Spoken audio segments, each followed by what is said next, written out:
Students, yesterday we have read the first part of the chapter How the Camel Got His Hump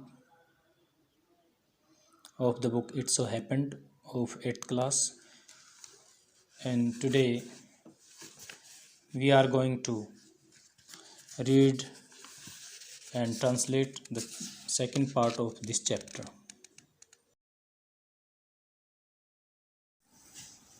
And here we start. The jinn remonstrated with the camel who said hump. Remonstrated means शिकायत की। उस जिन ने उस ऊंट से शिकायत की जिसने हम्प कहा था। The camel's beautiful back suddenly grew a lump.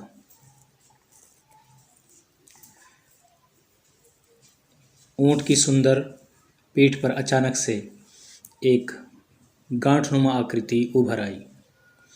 Lump होता है एक बड़ी गांठ, सूजना, लंप का मीनिंग सूजना और फूलना भी होता है। तो ऊंट की पीठ पर एक बड़ी गांठ उभर आई अचानक से, which was the camel's hump, जो कि ऊंट का कुबड़ था। द जिन एश्योर्ड मीन्स आश्वस्त किया या आश्वासन दिया।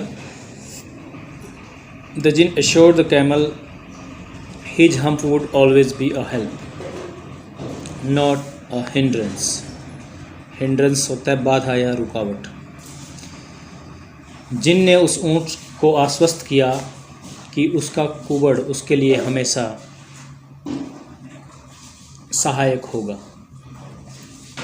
उसके लिए वह रुकावट या बाधा नहीं बनेगा। द जिन रोल्ड मीन्स लपेटा या ओढ़ा। The jinn rolled himself up in his dust cloak. जिन ने स्वयं को, डस्ट क्लोक होता है धूल का गुब्बार या धूल का लबादा। जिन ने स्वयं को धूल के गुब्बार में लपेटा या धूल के आवरण में लपेटा। And took a walk across the desert, और मरुस्थल के बीचों बीच चल पड़ा। And found the camel looking at his own reflection in a pool of water, और उसने ऊंट को एक तालाब में, एक जलाशय में, पूल ऑफ वाटर जलाशय या तालाब।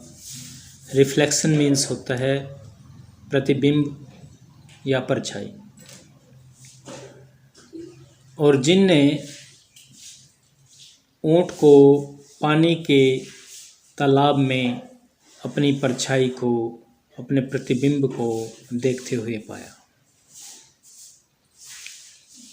यानी ऊंट जो था वो एक जलाशय या तालाब के पानी में अपने प्रतिबिंब या अपनी परछाई को देख रहा था।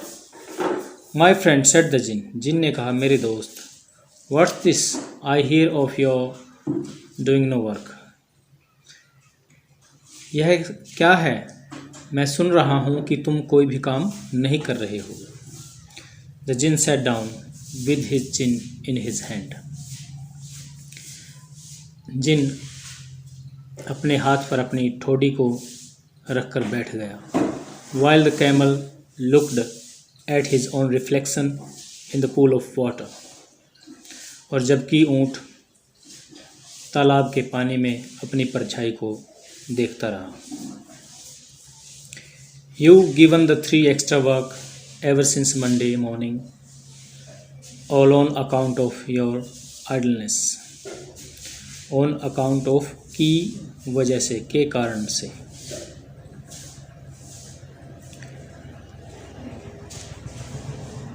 सोमवार से तुम्हारे निकम्मेपन, तुम्हारे आइडलनेस होता है निकम्मापन या निठल्लापन, तुम्हारे निकम्मेपन या निठल्लेपन की वजह से सोमवार से उन तीनों को तुमने 3 अतिरिक्त कार्य दिए हैं। यानी तुम्हारी वजह से ही उन तीनों को, बैल, कुत्ते और घोड़े को 3 अतिरिक्त कार्य तुम्हारे कारण करने पड़े हैं। सेड द जिन, जिन ने कहा। And he went thinking with his jinn in his hand, और वह अपनी ठोड़ी को हाथ पर रखते हुए सोचता चला गया। वेंट ऑन, थिंकिंग मीन्स सोचता चला गया, सोचता रहा। हम्प, सेड द कैमल, ऊँट ने कहा।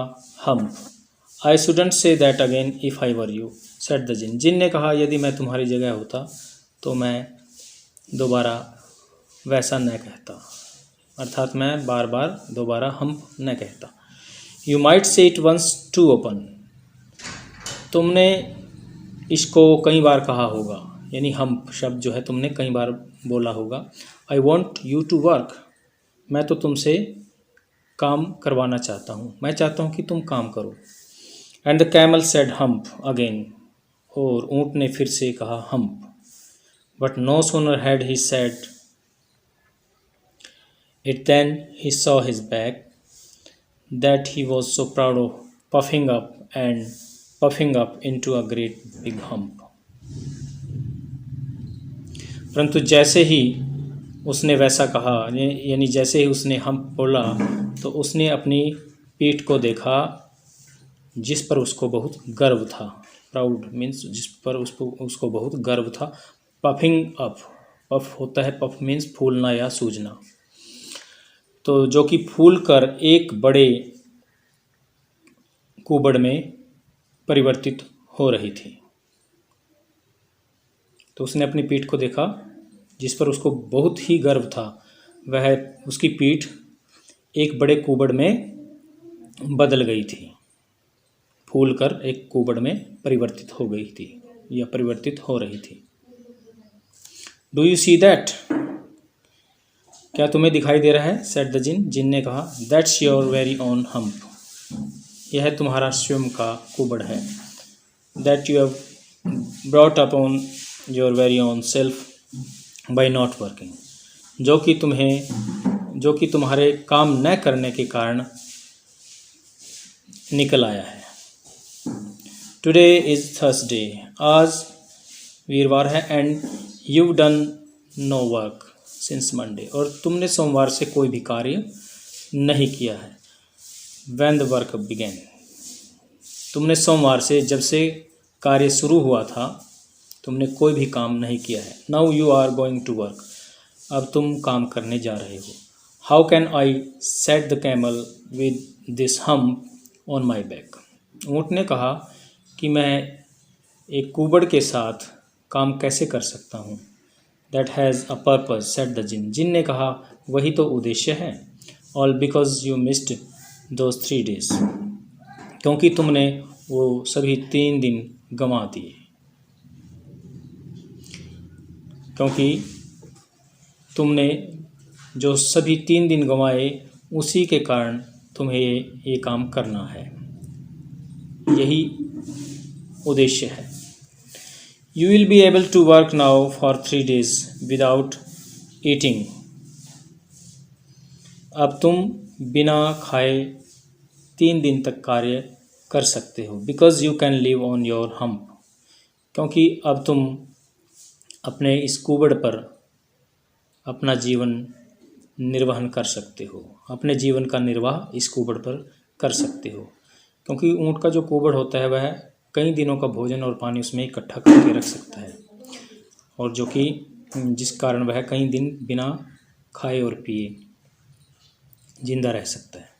एंड डोंट यू एवर से I never did anything for you, और तुम ऐसा कभी मत कहना कि मैंने तुम्हारे लिए कुछ भी नहीं किया है। ये व्यंग्यात्मक रूप से जिन ने उसको कहा। Come out of the desert and go to the three and behave. मरुस्थल से बाहर निकलो, रेगिस्तान से बाहर आओ और उन तीनों के पास जाओ और अपना व्यवहार ठीक करो। And the camel went away to join the three. और इस प्रकार से ऊँट उन तीनों में शामिल होने के लिए चल पड़ा। And from that day to this the camel always wears a hump. और उस दिन से लेकर अब तक ऊँट का वह कुबड़ है, यानी ऊँट वह कुबड़ लिए फिरता है। वी कॉल इट हम्प, जिसको हम कुबड़ कहते हैं। Now not to hurt his feelings, जिसको अब हम कुबड़ कहते हैं ताकि उसकी भावनाओं को ठेस मत पहुँचे। फीलिंग्स, भावनाएं। But he has never yet caught up with the 3 days that he missed at the beginning of the world. परंतु वह अब तक कभी भी, कॉट अप मीन्स भरपाई या प्रतिपूर्ति करना, परंतु वह अब तक भी उन 3 दिनों की प्रतिपूर्ति या भरपाई नहीं कर सका जो कि उसने मिस्ड गंवाए थे संसार के आरंभ में। जब संसार की शुरुआत हुई थी, संसार का आरंभ हुआ था, तब से उसने जो 3 दिन गंवाए थे वह आज तक भी उनकी पूर्ति न कर सका, उनकी भरपाई न कर सका। And he has never yet learned how to behave. और वह आज तक भी यह नहीं सीख सका कि उसको किस प्रकार से व्यवहार करना है, अर्थात उसने आज तक भी व्यवहार करना नहीं सीखा है। इसके राइटर, इसके ऑथर का नाम है रुडयार्ड किपलिंग। अब्रिज्ड मीन्स संक्षेपित किया गया है। रुडयार्ड किपलिंग एक महान ब्रिटिश राइटर थे जिनका जन्म उस समय बॉम्बे, वर्तमान में मुंबई जिसको कहते हैं हम, में हुआ था। और द जंगल बुक इनकी काफ़ी फेमस जो स्टोरी कलेक्शन है, तो उसी में से ये संक्षिप्त करके लिखी गई है, how the camel got his hump. तो ये आपकी इस पार्ट की ट्रांसलेशन थी और वर्ड मीनिंग मैंने आपको बताई। तो उम्मीद करता हूँ कि आपने बेहतर तरीके से इसको सुना और समझा होगा और देखा होगा। तो इसी प्रकार से देखते रहिए। Thank you.